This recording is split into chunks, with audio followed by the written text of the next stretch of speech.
शुभेंदु अधिकारी क्यों बन सकते हैं मुख्यमंत्री? आप ये समझ पा रहे हैं कि नहीं? आपको मैं बता देता हूं। पश्चिम बंगाल विधानसभा का कार्यकाल 7 मई को खत्म हो जाएगा। इसके बाद ना कोई मुख्यमंत्री बचेगा और ना कोई मंत्री। नई सरकार का गठन होगा, 9 मई को शपथ होगी और हो सकता है शुभेंदु अधिकारी नए मुख्यमंत्री बन जाएं। हो सकता है, क्योंकि मुख्यमंत्री की रेस में अग्निमित्रा पॉल के साथ शुभेंदु अधिकारी का नाम फिलहाल सबसे आगे बताया जा रहा है। इस चुनाव में आपने सबसे ज्यादा किसी बंगाली नेता का नाम सुना होगा तो वो हैं शुभेंदु अधिकारी। शुभेंदु अधिकारी खुलकर हिंदुत्व की बात करते हैं। पिछले 2 चुनाव से ममता बनर्जी को हरा रहे हैं और इस बार तो उनके गढ़ भवानीपुर में उन्होंने ममता बनर्जी को हराया है, भवानीपुर से हराया, जिसके बाद सबकी जुबान पर एक ही नाम है, शुभेंदु अधिकारी। शुभेंदु अधिकारी। बंगाल में किसी से पूछो या बंगाल के बाहर की सीएम कौन बनेगा तो सब यही कह रहे हैं कि भैया शुभेंदु को बनना चाहिए। शुभेंदु अधिकारी में ऐसी क्या खास बात है जो सब उनका नाम ले रहे हैं? चलिए आज इसी के बारे में आपको बता देता हूं। देखिए, शुभेंदु की सबसे खास बात जानते हैं क्या है? उनके पास हौसला भी है, ईंधन भी है और बदला लेने की ताकत भी है। और हौसला, ईंधन, बदला का यही कॉम्बिनेशन उन्हें मुख्यमंत्री पद का सबसे मजबूत दावेदार बनाता है। ये हौसला, ईंधन, बदला क्या है ये भी आपको समझा देता हूं। शुभेंदु अधिकारी की राजनीति की शुरुआत 1995 में हुई थी। तब वो कांग्रेस में थे और कांथी क्षेत्र से नगरपालिका के पार्षद थे। इसके बाद वो 1998 में टीएमसी में शामिल हो गए। उनका परिवार भी राजनीति करता था और पूरे परिवार ने कांग्रेस का साथ छोड़कर टीएमसी का दामन थाम लिया। 1998 से टीएमसी में उनके राजनीतिक करियर की शुरुआत हुई। 2006 में वो कांथी दक्षिण सीट से विधायक बने, लेकिन असली हौसला उन्हें 2007 में मिला। 2007 में उन्होंने नंदीग्राम में एक आंदोलन किया। यह आंदोलन लेफ्ट सरकार के खिलाफ था और इस आंदोलन का मुद्दा था भूमि अधिग्रहण। और इसी आंदोलन से पूरे पश्चिम बंगाल में शुभेंदु अधिकारी को पहचान मिली। 2011 में टीएमसी की जीत में शुभेंदु अधिकारी के इस आंदोलन की बहुत महत्वपूर्ण भूमिका थी और इसी आंदोलन की वजह से बंगाल से लेफ्ट पार्टियां सत्ता से बाहर हो गई। 2020 तक शुभेंदु अधिकारी टीएमसी के टिकट पर सांसद भी बने, ममता सरकार में मंत्री भी बने और पार्टी में नंबर 2 पर पहुंच गए। लेकिन 2020 आते आते ममता बनर्जी ने अपने भतीजे अभिषेक बनर्जी को आगे कर दिया, जिससे शुभेंदु को लगा कि इस पार्टी में कुछ नहीं हो सकता। उन्होंने 2020 में टीएमसी छोड़ दिया और बीजेपी में शामिल हुए और बीजेपी में आने के बाद शुभेंदु ने अपने हौसले को ईंधन में बदल दिया। उन्होंने ममता बनर्जी के खिलाफ मोर्चा खोल दिया। 2021 के विधानसभा चुनाव में ममता बनर्जी को नंदीग्राम सीट से हरा दिया, लेकिन इस जीत के बाद भी उनका बदला पूरा नहीं हुआ क्योंकि बीजेपी की सरकार नहीं बन पाई थी। उनका असली बदला था ममता बनर्जी को उनके घर में हराना और सरकार बनाना। 2026 में वो फिर से पूरी तैयारी के साथ आए, हिंदुओं के एजेंडे पर चुनाव लड़े, हर गली हर मंदिर गए और 2026 में उनका असली बदला पूरा हुआ, जिसके बाद अब वो बंगाल की राजनीति के धुरंधर बन गए।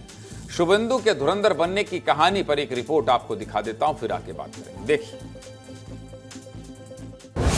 बोलबो जो हमारे साथ, हम उनका साथ, सबका विकास। बंद करो। जय श्री राम। हौसला, सब जनता जाग चुका है, सुपड़ा साफ हो जाएगा। ईंधन परिवर्तन होगा, मोदी जी का नेतृत्व में डबल इंजन सरकार बनेगा। बदला, गुंडा को सीधा करने के लिए ममता गुंडा है, पूरा भगवा लहर चले।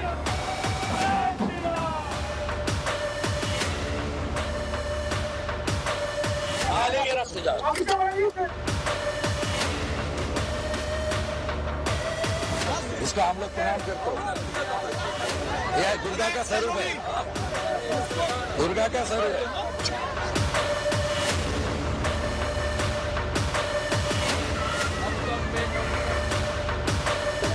नारी विरोधी तृणमूल कांग्रेस और इंडी जोट को सबक सिखाने का काम करेगा।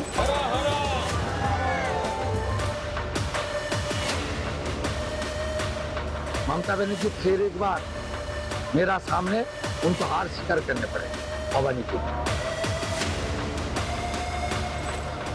साफ कमल साफ।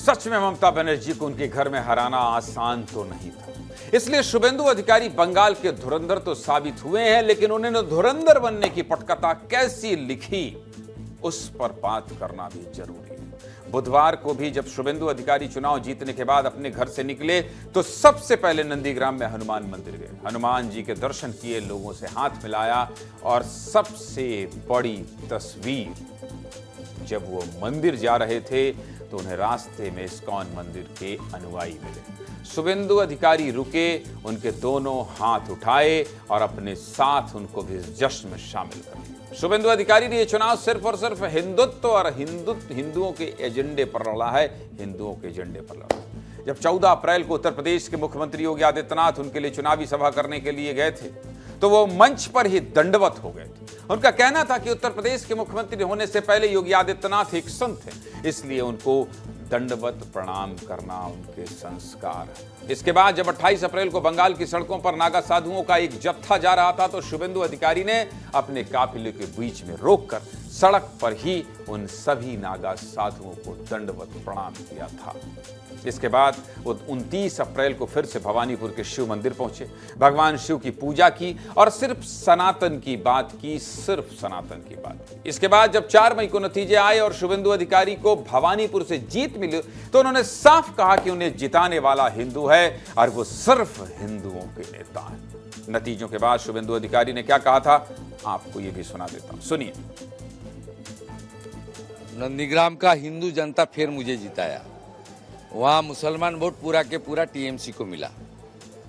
ये लोग बहुत कट्टरवादी, इसलिए मेरा मार्क ठीक है।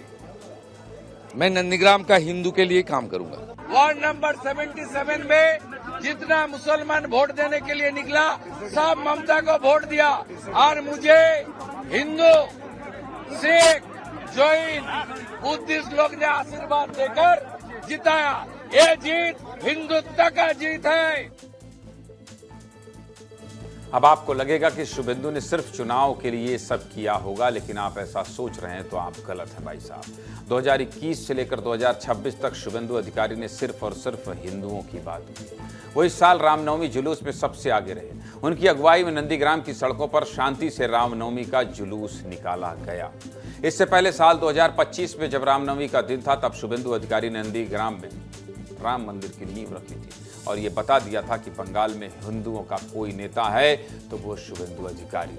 ये 4 तस्वीरें देखिए। जब मुर्शिदाबाद में हिंसा हुई तब भी शुभेंदु अधिकारी ने कहा कि दीदी की वजह से हिंदू पलायन कर रहे हैं। जब आसनसोल में कोर्ट के आदेश के बाद भी मां दुर्गा का मंदिर नहीं खुला तब भी शुभेंदु अधिकारी ने हिंदुओं की बात की। जब 2021 में उन्हें मुस्लिम वोट नहीं मिला तब भी उन्होंने कहा कि हम सिर्फ हिंदुओं के साथ हैं। और जब रामनवमी के जुलूस में हिंसा हुई तब भी शुभेंदु अधिकारी ने हिंदुओं की बात की। कैसे शुभेंदु अधिकारी ने हिंदुत्व के एजेंडे पर अपनी जीत की स्क्रिप्ट तैयार की, इस रिपोर्ट में आपको दिखाता हूं। 2021 से 2026 तक का हर एक बड़ा बयान इस रिपोर्ट में आपको दिखाऊंगा। देखिए।